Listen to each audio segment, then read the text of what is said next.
We all dance and sing in love, just as we scratch and bleed in time. For the storm above feeds the ones below underneath cement and line. Does that make sense? No? How about this? Just as life is nothing without death, reality is nothing without dream. You have to dream things up before you knock the real things down. Live up. Die down. Trust me, it works. Forget representation for just a secondless second. For me. Just for me. Try existence. It is said that every known and unknown god was first born to dream. Just to dream. They walk among the waking worlds, creating, destroying, sometimes disputing nature itself, perhaps disputing the very nature of nature. Sayings such as, life is what we make of death as the endless end draws nigh, for the axis forever turns as the presence forever learns, but first returns to dream to die. Welcome. Welcome when, welcome now, and welcome then.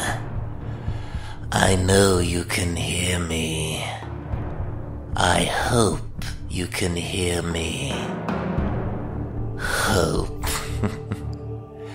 Such an ugly, terrible, thingless thing, and yet such a gorgeous, lovable, rightless right.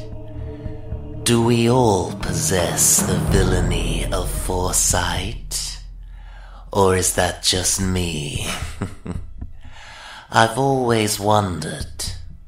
In fact, I've often wondered as I wander through the hue of these halls, my halls.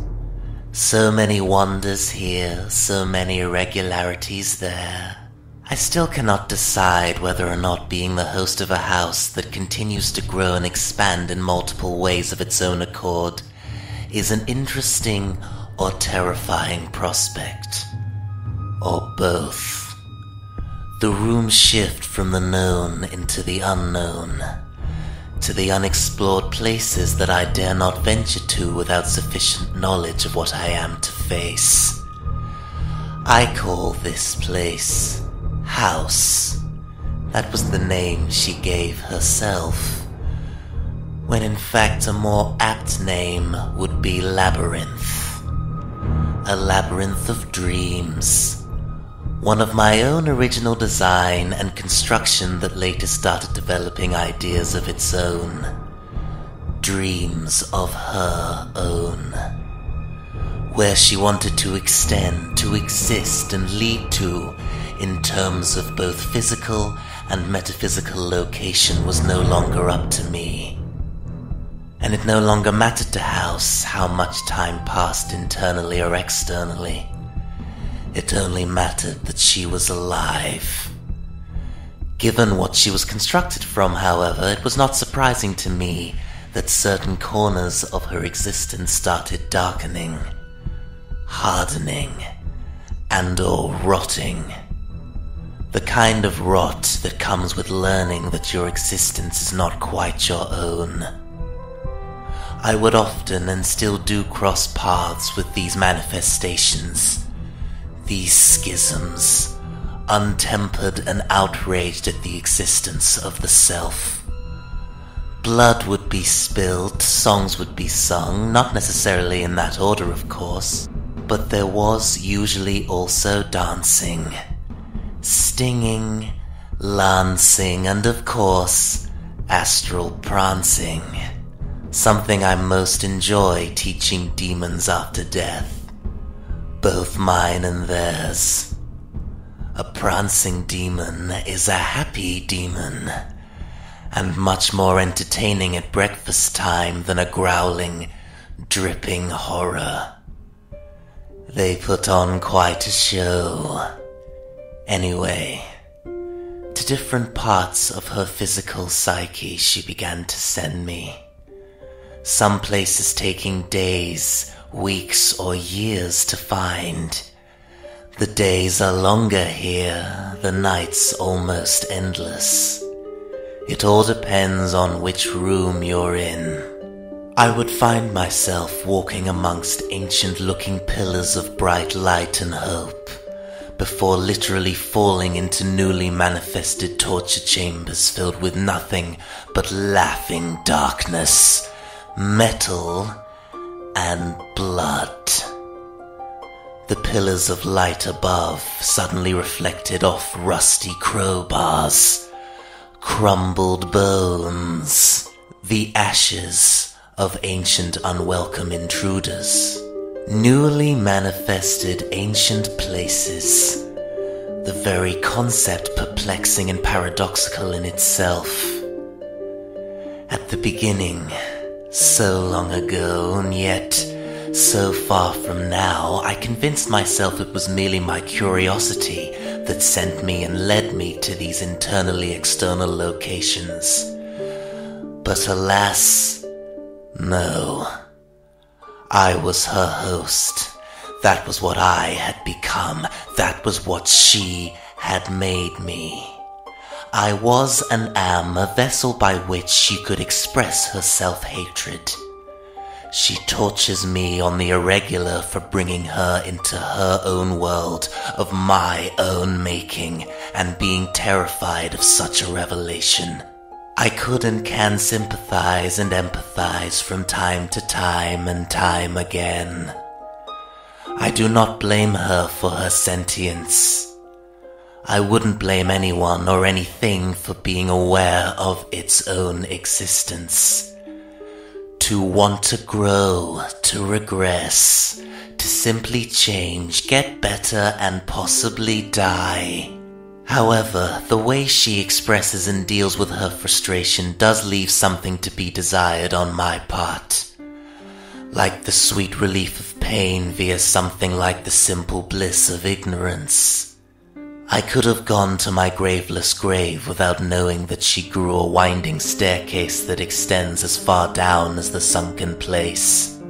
Being able to simply walk onto another entirely different plane of existence was a new experience for me, usually favoring reality-bending spells, Egyptian prayers, or basic teleportation.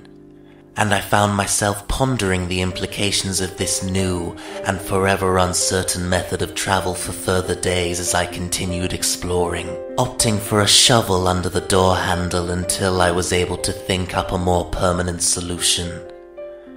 Or maybe I already have.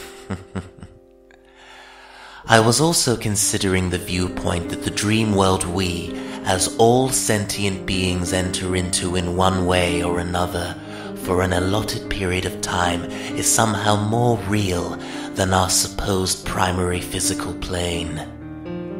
Dreams are where we want to live, but sometimes reality and physicality are all we have to give.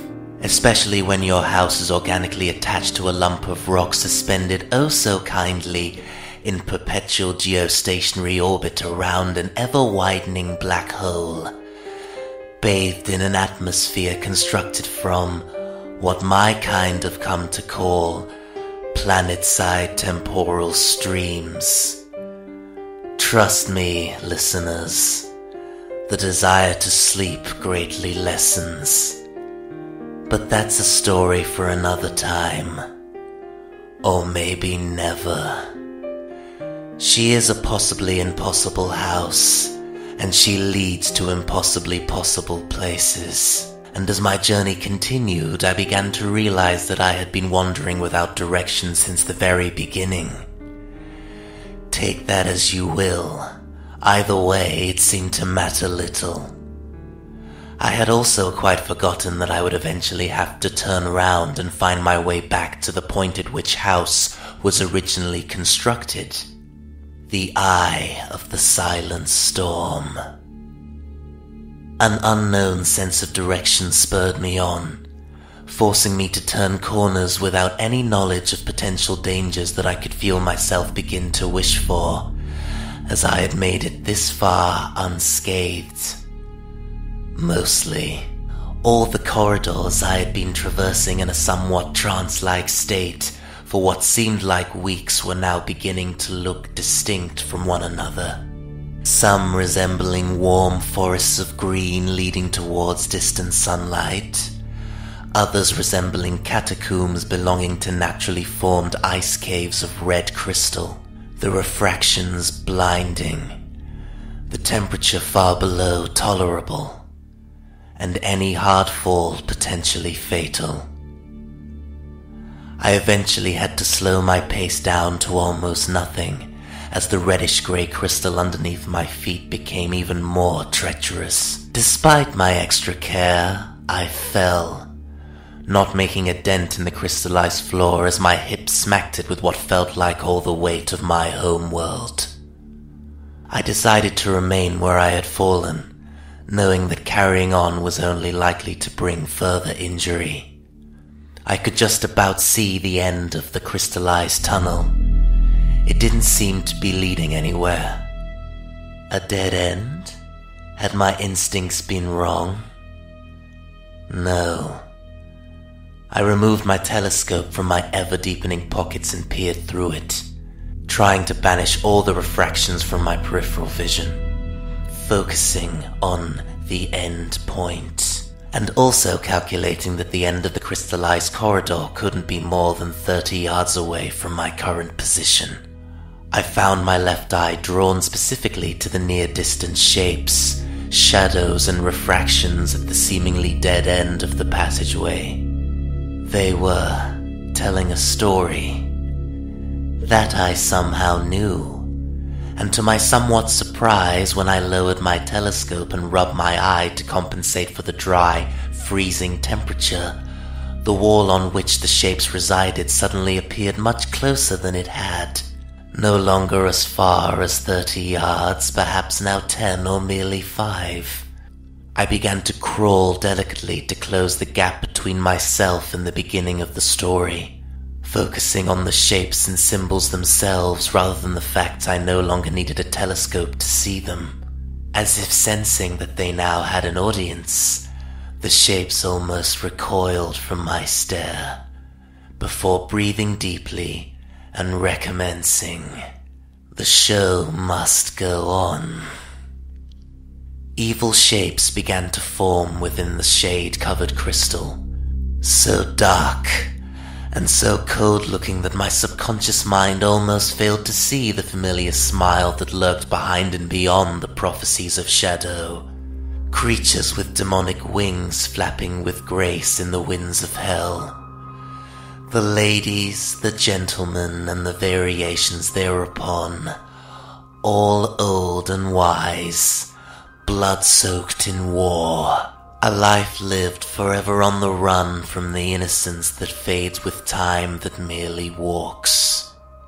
The temperature around me seemed to rise as the dead end returned to life, projecting visions that raised as many questions as they answered.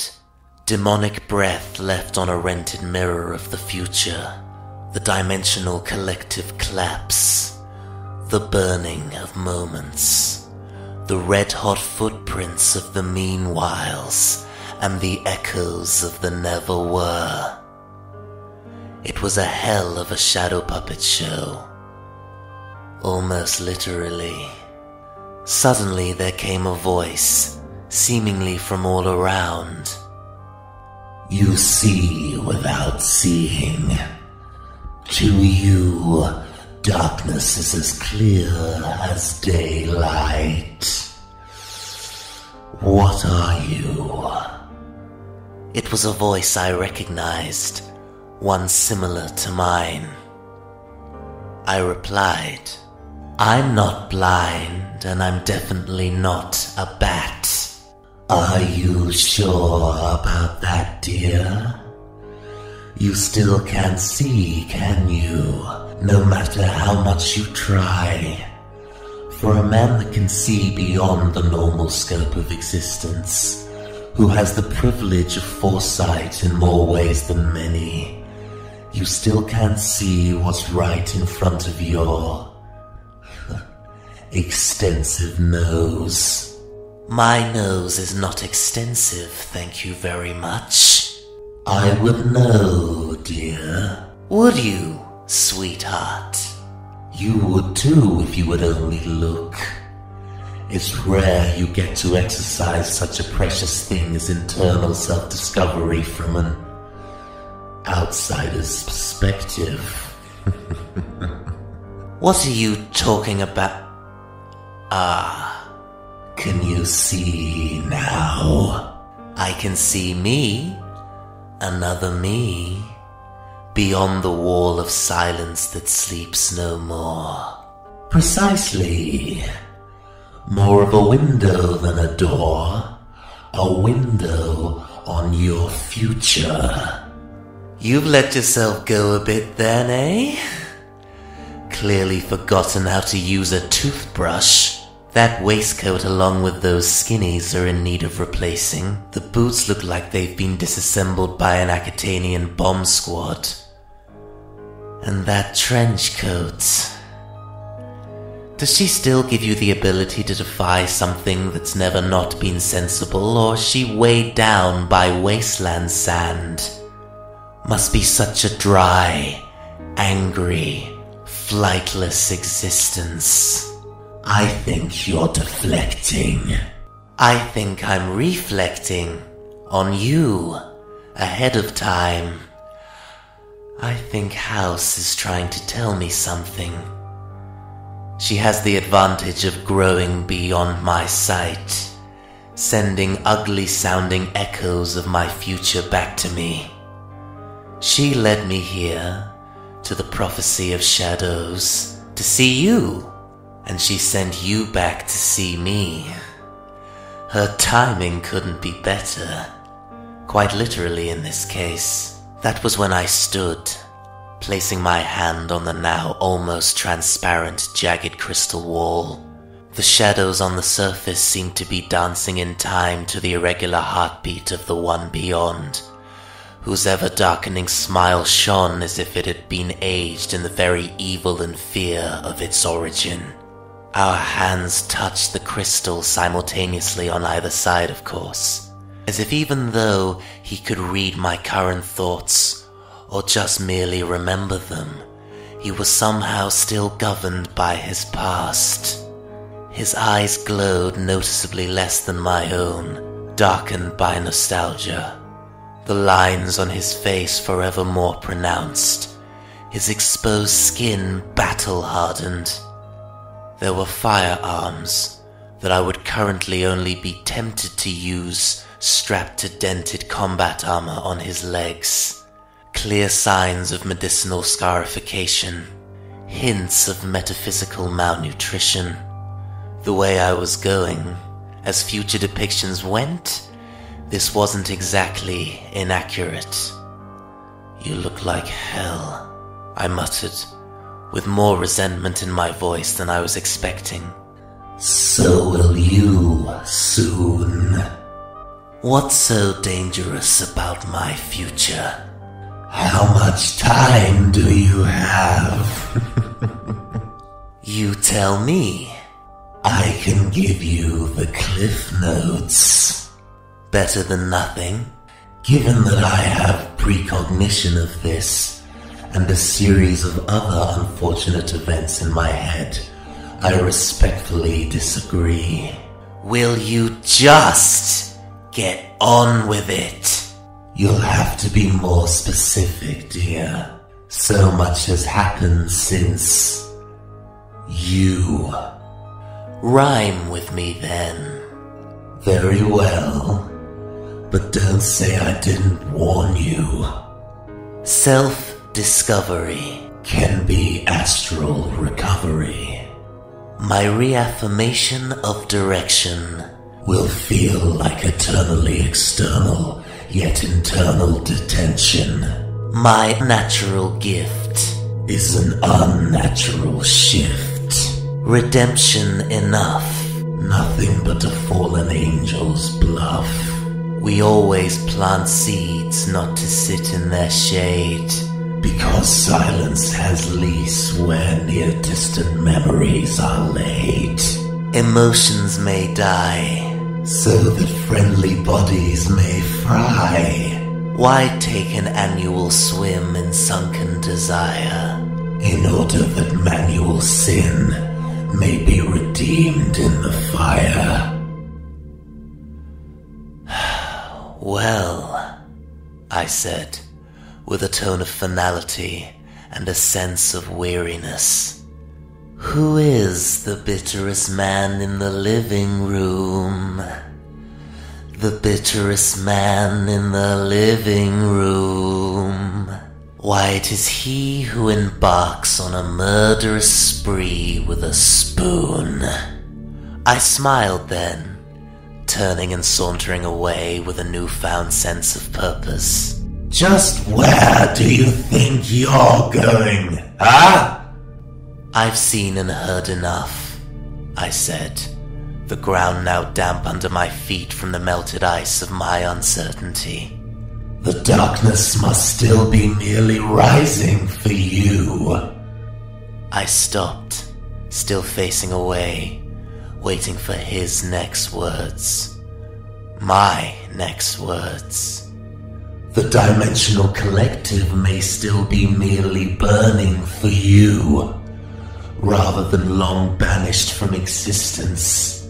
You stand before the wasteland of my beginning, and all you can do is make a joke about murderous spoons before turning your back. It's part of my charm, I said. It was part of your charm. Now it's just a memory. Ah, the present according to Grumpy Grin. Definitely something to aspire to. I understand why I was brought here. I'm sure for you, on the other side of that crystal wall, you think your reality is the only possible one. To me, a future of eternal darkness and suffering, blah blah blah. To you, an unrelenting view of the ever-never-changing present, with a little glimpse of hopeless hope to make it hurt eternal. Sadly, in a place like this, we come to find out that our existence is certainly not quite our own. Our lives get messed with, invaded, scattered across possible timelines and fed out as metaphysical projections, puppet shows, echoes, footprints. Penny in the air. My future is not set in stone. All you are is a cautionary tale. Penny drops. Indeedy it does. The next time you want to get into my head house, do me the favor of taking the form of someone prettier than a dystopian malnourished me. I turned then, staring down what I knew was nothing more than a warning. A possible future catalyst that would kickstart the events of the past.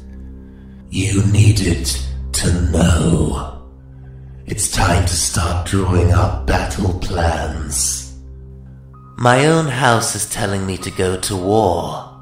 That's a first. I am not yours. It is you who are mine. But that is beside the point. Is it really? You cannot pick and choose who to help. I think you'll find I can, dear. My dimension, my domain, my rules. Actually, it's your dimension, various domains, various multidimensional access points, thanks to me, and therefore My rules. You really have grown up then. Projecting possible futures, growing your own crystallized corridors featuring prophecy puppet shows, no less, that you then use to rhyme with my very thoughts and kick my ass into gear. Oh, I wonder what'll be next. I can give you near-distant access to locations where dark energy is highly concentrated. Demon command posts, if you like. Okay, I wasn't expecting that. So you're telling me you've opened up various portals to different kinds of hell in my back garden? Well, isn't that just shoot you in the face and spit on your corpse fantastic? It was necessary. It definitely wasn't. Returning those souls to their hosts was a positive start. It's a strong message of retaliation to the ones underneath. But those souls won't remain returned if you don't fix the source of the problem. You mean I have to go to Earth? Are you kidding me? We have Curare on side now. No thanks to you. You created Curare as a second line of defense. You overwhelm them too early, the sunken place implodes. Dimensional collapse. I'm well aware. And yet you leave Zerzero to handle a soul catch overload alone? I've been busy, and I'm not a soul catcher anymore. Anyway, I healed his wings. I got his souls back to their rightful owners, and I gave the sunken place a kick-ass guardian. It's no longer enough. We now have complacent overseers, higher angels missing in action, concentrated dark energy in multiple dimensions growing with strength and time, and demons on steroids. Well, when you put it like that, how can I resist? Where are you going now? If you would be so kind as to provide me with the quickest route back to the Eye of the Silent Storm, my darling, I have a locator spell to perform. Who are you looking for? My first furious feathery line of defense, of course. He'll no doubt be able to point me in the direction of a soon-to-be sacrifice in need. Demons need human anchors, linchpins to keep the dark energy intact, letting the evil poison ooze out onto their plane, infecting every human in sight. Could be a possession, could be a demon stronghold or a branch office of hell. I just have to make sure I don't antagonize the wrong demigod. So you need a chaperone? I don't need anyone. But Zerzero has contacts, respect, street cred. I'm just a freak, apparently. And you need to look after, well, yourself while I'm gone. I can handle that. I'll keep a doorway open should you need to make a quick getaway. How kind of you. But don't wait up, dear. I intend to enjoy myself tonight.